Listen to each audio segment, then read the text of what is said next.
বয়ঃসন্ধি শব্দটা আমরা সবাই জানি, কিন্তু আশ্চর্যের বিষয় হলো 30-এর পরের জীবনটাকে আমরা কোনো নামই দিইনি, অথচ এই বয়সটাও একরকম নতুন জন্ম। বুড়ো না আবার তরুণও না, সংসার, দায়িত্ব, অভিজ্ঞতা সবকিছু মিলে এটি এক অদ্ভুত বয়স। 30 পেরোনো নারীরা বেশিরভাগ ক্ষেত্রেই অন্তত 5-7 বছরের সংসারী। কারো 2-3টে সন্তানের মা হয়ে যাওয়ার পরও ভেতরের কিশোরী মনটা রয়ে যায় ঠিকই। সেই কিশোরী মনকে দমিয়ে রাখার ক্লান্তিকর চেষ্টার মধ্যে কেটে যায় প্রতিদিন। সমাজ তাকে আর কিশোরী হতে দেয় না, অথচ মনের ভেতরে সেই চঞ্চলতাটা অটুট থাকে। দিন শেষে যখন রান্নাঘর নিভে যায়, অফিসের ফাইল গুছিয়ে রাখা হয়, তখন মনের কোণে জমা হয় না পাওয়া গল্পগুলো। কে শুনি সেই সব? সংসারের লোকজন। তারা তো সবাই ব্যস্ত, বন্ধুত্ব নেই বললেই চলে। একসময় যে বন্ধুত্বগুলো প্রাণের সমান ছিল, 30 পেরোনো জীবনে সেগুলো কেবল স্মৃতির পাতায় আটকে থাকে। 30-এর পর নারীরা এক অদ্ভুত রোগে ভোগে, নস্টালজিয়া। শৈশব, কৈশোর, কলেজ জীবন, প্রথম প্রেম, বৃষ্টি ভেজা দুপুর সবকিছু অকারণেই মনে পড়ে যায়। একসময় যে মানুষগুলো কষ্ট দিয়েছে বা যার কষ্টে সে দিয়েছে তাকেও ভুলতে পারে না। রাতের অন্ধকারে আয়নার সামনে দাঁড়িয়ে নিজেকে দেখেও অচেনা লাগে।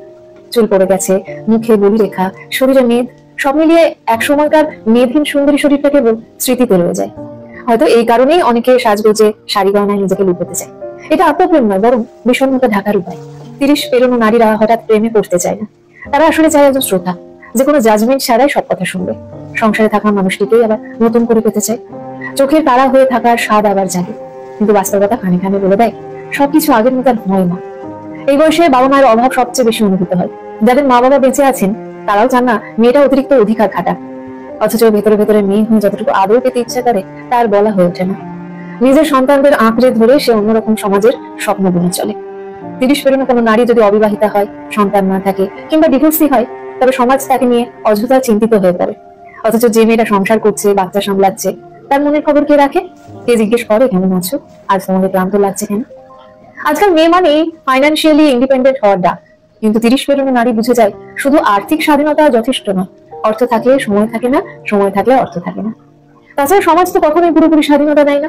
মেয়েরা যতই উপার্জন করুক, মানসিকভাবে সমাজের শিকল ভাঙা কঠিন। এ বয়সে প্রায়শই মন চায় একা থাকতে, নিজের মতো করে, কোনো দায়িত্ব ছাড়া। অথচ মুহূর্তের মধ্যেই সন্তানদের মুখ মনে পড়ে যায়।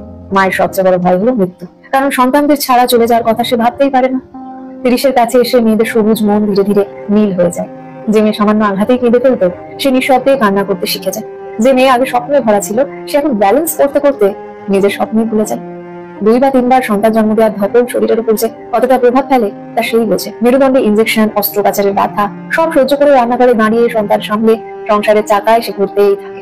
পরিবারের অন্যান্য সদস্যরা অসুস্থ হলে তার কষ্টকে গৌণ মনে হয়, অথচ সেও চায় কেউ একবার জিজ্ঞেস করুক আজ আমার শরীরটা কেমন আছে। 30 পেরোনো নারীর মনের সবচেয়ে গভীর চাহিদা হলো যত্ন। তারা খুব সামান্যই কিছু চায়। কেউ যদি বলে আজকে তোমাকে খুব ক্লান্ত দেখাচ্ছে বা তুমি অনেক কষ্ট করো, এটুকুই তার কাছে বিশাল প্রাপ্তি। 30 পেরোনো নারীর জীবন হলো নীরব এক সংগ্রাম।